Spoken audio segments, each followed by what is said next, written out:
Imaginemos juntos una escena que parece sacada de otro tiempo, un paisaje seco y polvoriento bajo un sol que quema, donde un hombre de 99 años, agotado por años de esperar promesas que no llegaban, recibe una visita que cambiará todo.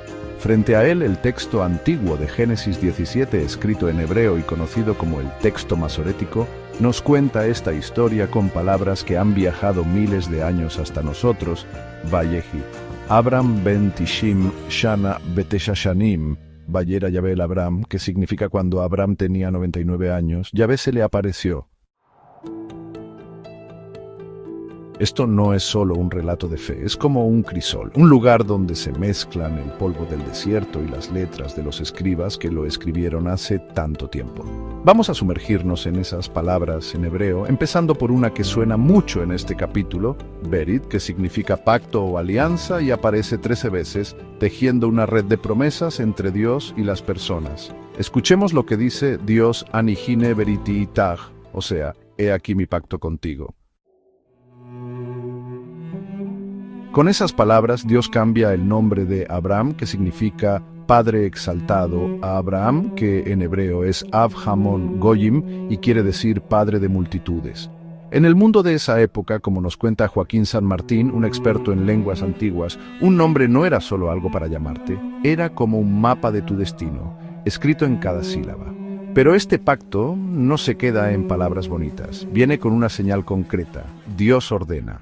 Unemaltem et besar orlateihem beayaleot berit, que significa circuncidaréis la carne de vuestro prepucio, y será por señal del pacto.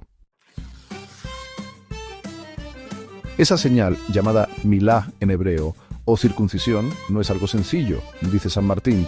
En textos muy viejos de lugares como Ugarit o Mesopotamia, la palabra berit se usaba para acuerdos entre reyes, donde uno prometía proteger y el otro juraba lealtad. Aquí, Dios toma el rol del rey protector, pero pone su promesa en un acto que quedará marcado en los cuerpos de Abraham y sus descendientes. Y luego viene una frase que lo cambia todo, Ve haiti lahem le Elohim, que significa, y seré vuestro Dios. Son 7 palabras en hebreo que esconden un giro enorme. La primera, eye, viene del verbo ser y nos recuerda cuando Dios se presentó en Éxodo 3:14 como eye asher eye, o seré el que seré. La última parte, le Elohim, usa una palabra plural, Elohim, que en hebreo se refiere al único Dios. Según Thomas Romer, un estudioso de la Biblia, estas palabras marcan un cambio.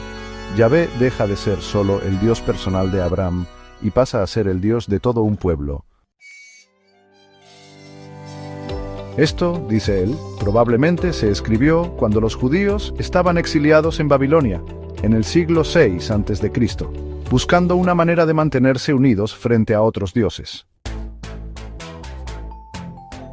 Hoy vamos a explorar este texto como si fuéramos detectives, usando herramientas como la crítica textual, la arqueología, la antropología y la filología, que es el estudio de las palabras antiguas.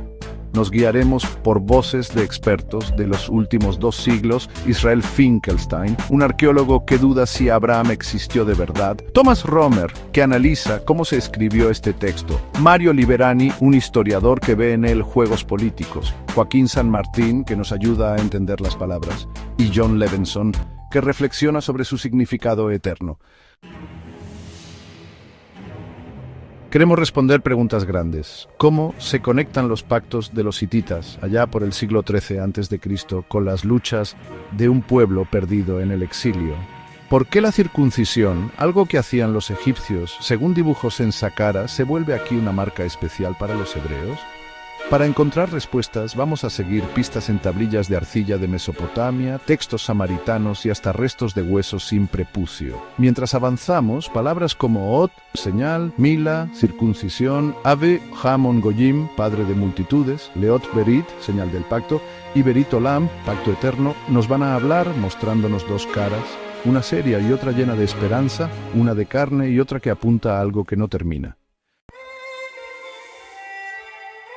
Este viaje empieza con un hombre mayor bajo un sol que no perdona, pero nos llevará hasta las discusiones de nuestro tiempo, donde cada letra hebrea es como un ladrillo en la pared de la memoria.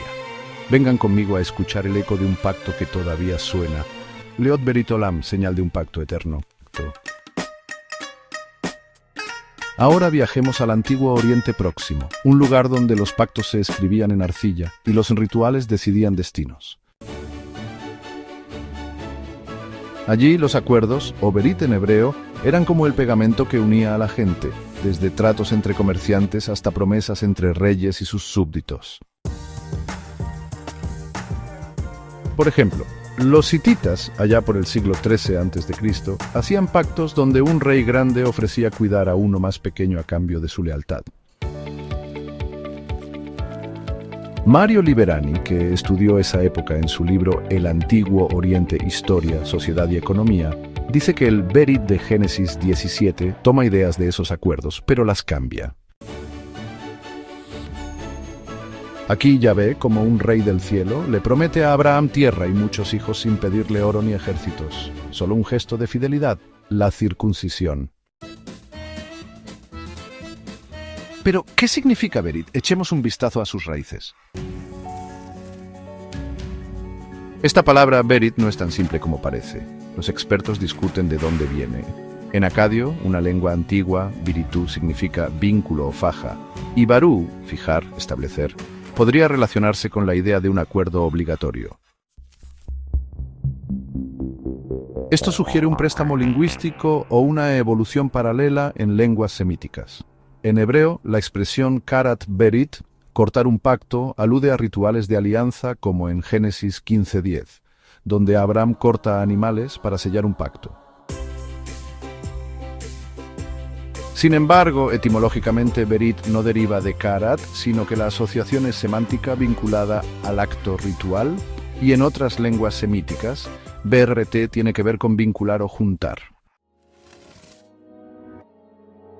No es casualidad que tenga tantos sentidos. Un pacto era algo que se hacía cortando algo, pero también algo que te ataba a otro por mucho tiempo. En ese mundo antiguo, los pactos podían ser de tres tipos: tratos entre iguales, como los comerciantes de Mari en el siglo XVIII a.C., que usaban la palabra biritu, acuerdos entre un jefe y alguien menor, como en Génesis 17, o rituales con símbolos, como monumentos en Canaán o banquetes en Mesopotamia. El Berit de la Biblia toma esas costumbres, pero las hace únicas. Yahvé promete todo: tierra, hijos, y solo pide la circuncisión como señal. Hay pruebas de esto en textos viejos. En el Ugarit del siglo XIII a.C., la palabra baraj, que significa bendecir, se usaba en pactos políticos diciendo cosas como berajot, bendición para quien cumpla el pacto. En el Tratado de Sefiré del siglo VIII a.C. dice: quien rompa este pacto, que Ashur lo parta como este carnero, algo parecido a lo que vemos con animales en la Biblia. Liberani explica que este Berit se reescribió después, en el siglo V a.C., cuando Judá no tenía poder propio. La fuente sacerdotal P lo usó para decir que Canaán les pertenecía por derecho divino, aunque fuera solo una provincia persa. Y fíjense, Berit aparece 13 veces en Génesis 17, un número especial en la tradición judía, como los 13 rasgos de Dios en Éxodo 34, 6, 7. Lo que era político en Ugarit se volvió sagrado aquí, un Berit Olam, pacto eterno, con Yahvé como rey y Abraham como su elegido. Esa señal, la milá, circuncisión, no era nueva. Los egipcios ya la hacían, como se ve en dibujos de Saqqara del año 2500 a.C. o en el papiro Ebers del 1550 a.C., pero para ellos era algo de jóvenes nobles, no de bebés. Thomas Romer, en La invención de Dios, cuenta que en el exilio babilónico, siglo VI a.C., los escritores de la Biblia la cambiaron, la hicieron obligatoria para todos los varones a los 8 días, como un carnet que decía «somos judíos», incluso viviendo entre otros pueblos. Y luego está la frase «Vejehaiti lahem le Elohim», y seré vuestro Dios. En ese mundo, cada pueblo tenía su dios, Kemosh, en Moab, según la estela de Mesha del siglo IX a.C., Marduk en Babilonia en el poema Enuma Elish, Baal en Canaán en textos de Ugarit. Liberani dice que Génesis 17 toma esa idea, pero la transforma. Yahvé no está atado a una tierra, sino a un pueblo, aunque no tengan nada propio. Romer agrega que esto se escribió en el exilio para no perderse entre los dioses babilónicos, haciendo de Yahvé un dios único para todos ellos. Así, este texto mezcla tradiciones antiguas con algo nuevo, un pacto que no pide tesoros, sino un corte en la piel, y un Dios que no necesita un lugar fijo para ser rey. Ahora, ¿qué nos dice la Tierra sobre esta historia? En Ur, una ciudad de Mesopotamia que Génesis 11:31 dice que fue el hogar de Abraham, los arqueólogos encontraron un zigurat de 21 metros y tablillas de arcilla con leyes y negocios de hace 4000 años. Pero Israel Finkelstein, en la Biblia desenterrada, nos avisa: no hay pruebas de que Abraham haya existido. Sí hay pistas interesantes, como la mención de los filisteos en Génesis 21:32, un pueblo que llegó a Canaán en el siglo XIII a.C. Eso hace pensar que este texto se escribió mucho después, tal vez en el siglo VII a.C., cuando el rey Josías gobernaba Judá. Finkelstein cree que las promesas de tierra y familia en Génesis 17 son más bien sueños de poder de esa época, no recuerdos de un pasado lejano. Finkelstein y Neil Silverman, en su libro de 2001, son claros. No hay restos de Abraham, Isaac ni Jacob. Nombres como Jacob aparecen en textos egipcios y mesopotámicos, pero solo como nombres de grupos nómadas, no de personas reales. Para ellos, Génesis 17 refleja lo que Judá quería en los siglos 8 y 7 a.C., unir a sus tribus alrededor de Jerusalén. Mario Liberani está de acuerdo y dice en Historia de Oriente Antiguo, 1995, que los patriarcas son como personajes inventados para juntar historias de clanes separados. Los filisteos, que llegaron a Canaán en el siglo XII a.C., son una pista de que esto se escribió más tarde de lo que parece. ¿Y la circuncisión? Encontramos dibujos en Egipto, como el de Ankh-Mahor en Saqqara, del siglo XXIV a.C., donde se ve como un rito para los ricos. Pero en Israel no hay muchos restos de huesos que lo muestren hasta el siglo V a.C., en la época persa. Romer dice que esto encaja. Fue en el exilio cuando la circuncisión se volvió una señal clave, algo que podían llevar consigo sin necesidad de un templo. Pasemos a ver cómo este texto juega con los nombres y las marcas en el cuerpo. Que Abram, padre exaltado, pase a ser Abraham, Av Hamon Goyim, padre de multitudes, no es algo pequeño. En las culturas de esa zona, como nos cuenta Liberani, un nombre era tu futuro. Al cambiarle el nombre, Dios no solo le promete cosas, le da una nueva vida. Algo que Liberani llama profecía retrospectiva para fortalecer las historias de un pueblo. La circuncisión también hace más que cortar piel, dibuja límites. Heródoto, en Historias 204, dice que en Egipto la circuncisión era un signo de nobleza, pero en Génesis 17 se vuelve algo para todos los bebés, incluso esclavos. Génesis 17:13. Shea Cohen, en Los orígenes de la circuncisión judía, explica que esto servía para incluir a algunos, los que aceptaban el rito, y dejar fuera a otros, como edomitas o moabitas, que no lo hacían. Carol Meyers, en Descubriendo Eva, agrega que aunque el pacto habla de hombres, Sara, nombrada en Goyim o madre de naciones en Génesis 17:16, tiene un papel enorme, porque sin ella no hay hijos. Entonces, la circuncisión no solo marca cuerpos, marca quién pertenece y quién no. Cohen dice que en la época persa, judíos y samaritanos la usaron para distinguirse. ¿Pero y las mujeres? Meyers responde que aunque no llevan la marca, Sara es clave en la promesa. Romer va más allá. Este rito, íntimo y doloroso, también ayudaba a sumar a extranjeros como esclavos o aliados al pueblo hebreo. No era solo para los nacidos judíos, sino para los que quisieran unirse, hasta cierto punto. Este texto, desde pactos hititas hasta restos sin prepucio, es como un rompecabezas de épocas y lugares. Liberani lo pone claro: lo divino se mezcla con lo político, lo ritual con lo práctico. Finkelstein duda de los hechos, pero Romer y San Martín nos muestran cómo palabras como Berit y Milá se volvieron piezas de una identidad que resistió imperios. Aquí, el pasado no es solo lo que pasó, es lo que necesitaban para seguir adelante. ¿Cómo llegó este texto hasta nosotros? La crítica textual que estudia los manuscritos antiguos nos da una pista.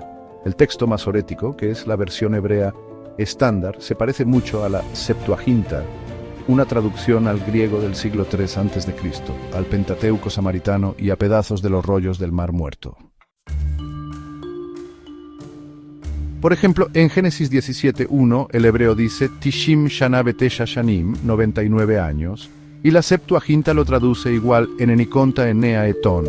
Los rollos del Mar Muerto, aunque rotos, lo confirman. En Génesis 17:14 el hebreo dice Venigreta Hanefesh Hahif Meameha, será cortada de su pueblo, pero la Septuaginta usa Exoletreu Tisetai, será destruida.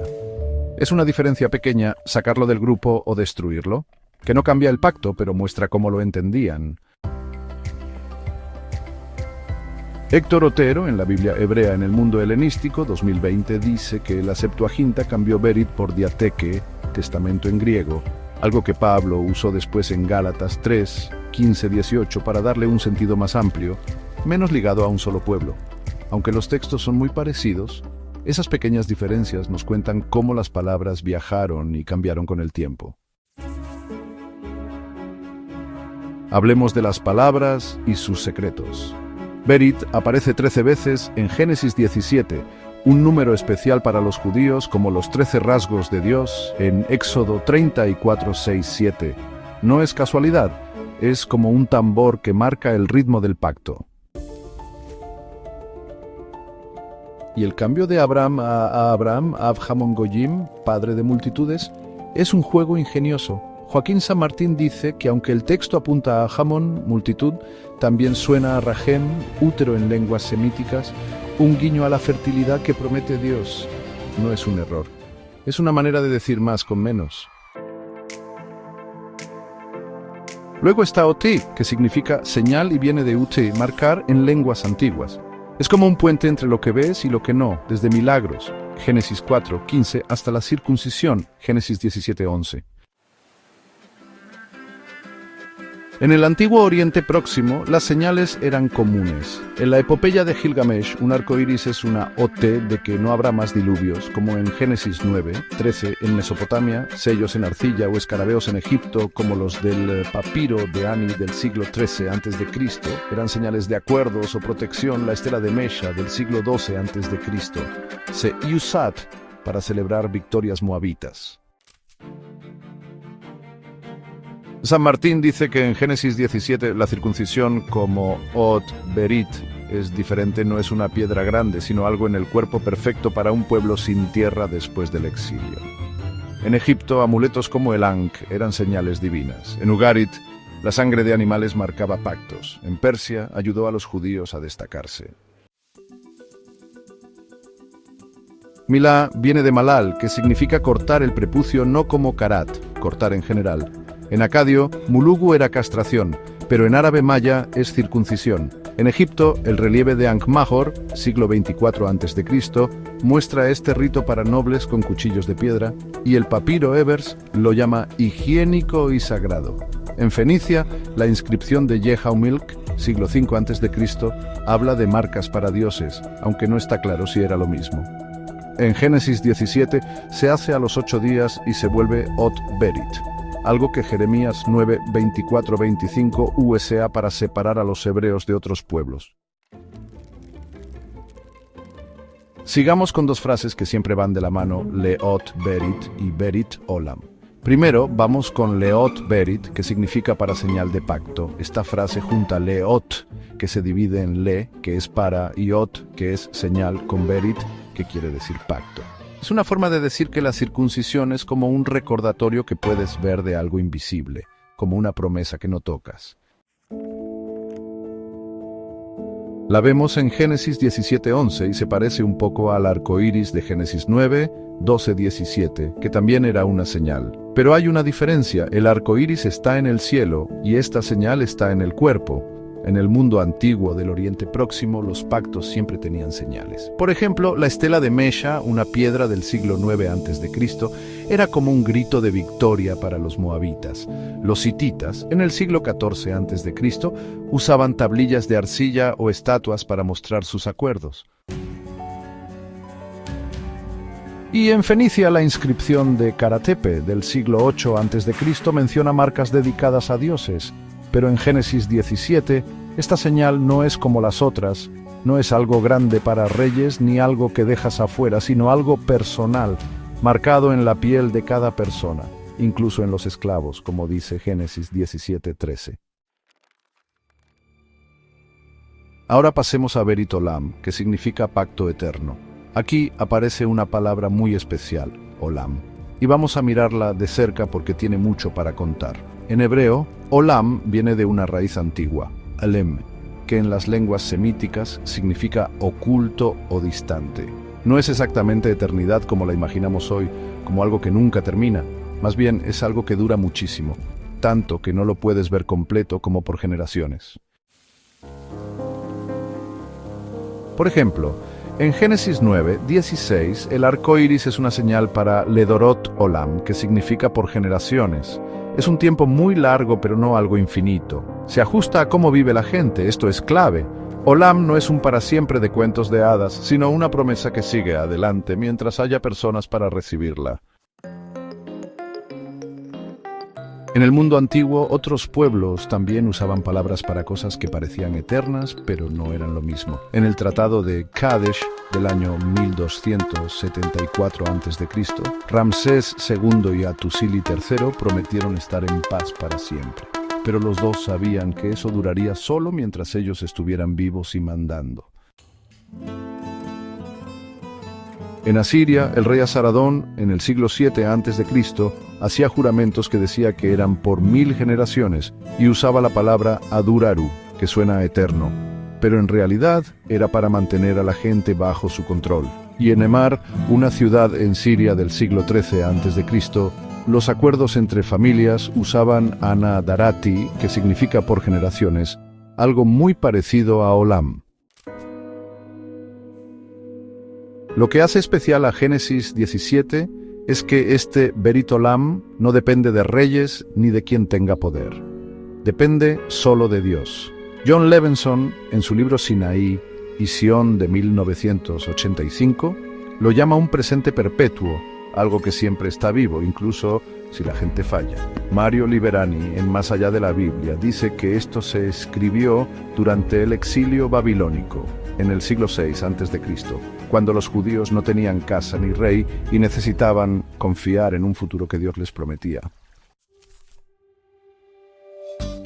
Entonces, Berit Olam cambia todo.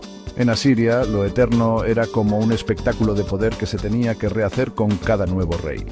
Aquí es una promesa que no se puede romper porque viene de Yahvé, no de soldados ni gobernantes. Finkelstein nos dice que no hay pruebas de que Abraham existiera en la tierra, pero este pacto hizo su trabajo, juntó a un pueblo que estaba roto y les dio una esperanza escrita no en piedras, sino en sus cuerpos y sus historias. Lo que en otros lugares, como los juramentos de Esarhadón, era solo propaganda para lucirse, aquí se convirtió en una profecía. Un Berit Olam que aguantó más que los imperios. Cuando juntas Leot Berit y Berit Olam, pasa algo increíble. La circuncisión es una señal que no tienes que cargar como las tablillas hititas, la llevas contigo en la piel. Y el pacto eterno no necesita un rey para seguir, es de Dios para siempre, o al menos mientras haya generaciones que lo cuenten. Romer dice que esto no es solo copiar ideas de otros pueblos, es una forma de resistir, de decir somos nosotros todavía en un mundo donde todo se estaba perdiendo. En el siglo XIX, Julius Wellhausen dijo que la Biblia se armó con 4 piezas: yavista, eloísta, deuteronomista y sacerdotal. P. Génesis 17 tiene el estilo de P. Repite Berit 13 veces. Da listas de nombres. Génesis 17, 23-27, y pone reglas como circuncidar a los 8 días. Romer, en su libro de 2007, dice que P se escribió en el exilio babilónico, siglo VI o V a.C., cuando los judíos no tenían templo ni rey, y necesitaban algo que pudieran llevar consigo. Pero John Van Seters piensa que todo el Pentateuco se juntó después, en el siglo V, para dar fuerza a un pueblo en crisis. La crítica literaria nos muestra que Génesis 17 tiene distintos niveles, como una cebolla que vamos pelando. Primero está la capa ritualista de P, con su foco en la circuncisión, y el Berit Olam, pacto eterno, responde al dolor del exilio, dando algo sólido cuando todo se había perdido. Luego viene la capa política, que Liberani nos ayuda a ver. Usa a Abraham como excusa para reclamar Canaán, incluso siendo Judá solo una provincia persa en el siglo V a.C. Y después, la capa teológica, que Romer destaca, convierte un corte en la piel en un símbolo fuerte de quiénes son, algo que no se borra. Ahora escuchen esta frase: Behaiti lakem le Elohim, que significa, y seré vuestro Dios. Aquí pasa algo importante que cambia la historia. En los capítulos anteriores, de Génesis 12 al 16, Yahvé habla con Abraham como si fuera su Dios personal, alguien que lo guía solo a él. Por ejemplo, en Génesis 12, 1, Dios le dice: Lech lecha meartzeja umimolatteja umibeta bija el ha aretz asher areja, que significa, vete de tu tierra, de tu parentela y de la casa de tu padre, a la tierra que te mostraré. Aunque no dice exactamente Ejeye leja le Elohim, seré tu Dios, en ese versículo, lo que sigue en Génesis 12, 2-3, haré de ti una nación grande, te bendeciré y engrandeceré tu nombre. Muestra que Yahvé empieza una relación especial con Abraham, prometiéndole cosas solo para él y su futuro.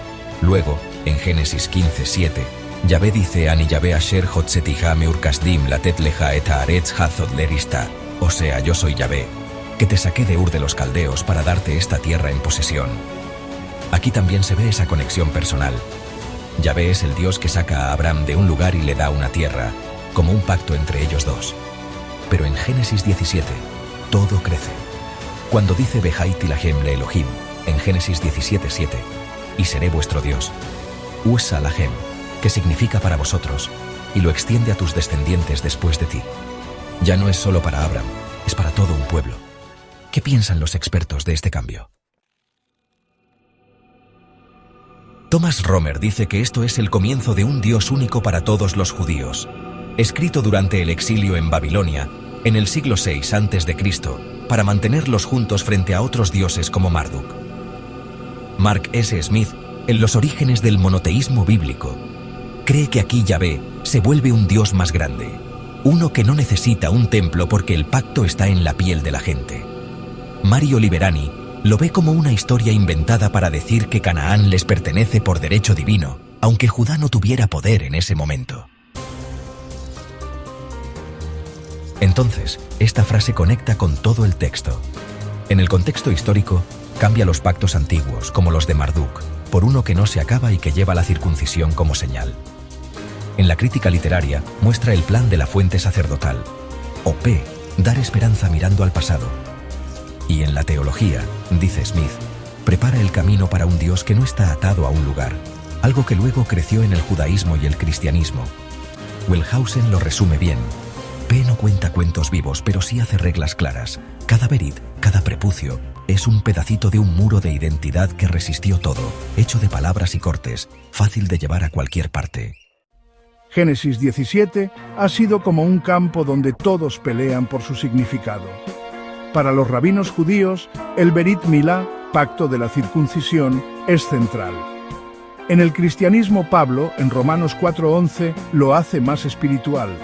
John Levenson, en su libro de 1993, dice que ambos olvidan que para P era sobre la tierra. En el siglo XX, los sionistas lo usaron para reclamar Palestina y otros lo vieron como fe para todos. Héctor Otero nos pide separar estas ideas del pasado real, es un producto de su tiempo. Génesis 17 no es solo una historia, es como un tapiz hecho de palabras, rituales y recuerdos. Sus términos hebreos, Berit, pacto, Ot, señal, Av Amon Goyim, padre de multitudes, Leot Berit, señal del pacto, Berit Olam, pacto eterno, Behaiti Lahem le Elohim, y seré vuestro Dios, suenan como un eco entre Dios y la gente. Desde los pactos hititas de hace 4000 años hasta las carpas en Babilonia, este capítulo toma ideas viejas y las hace nuevas. La circuncisión pasa de ser un rito egipcio a una marca de resistencia. Los acuerdos políticos se vuelven promesas de fe.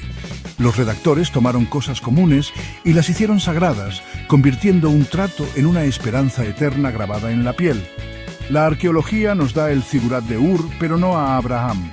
Los textos antiguos son firmes, pero sus sentidos cambian. La antropología ve en el nombre de Abraham un nuevo comienzo.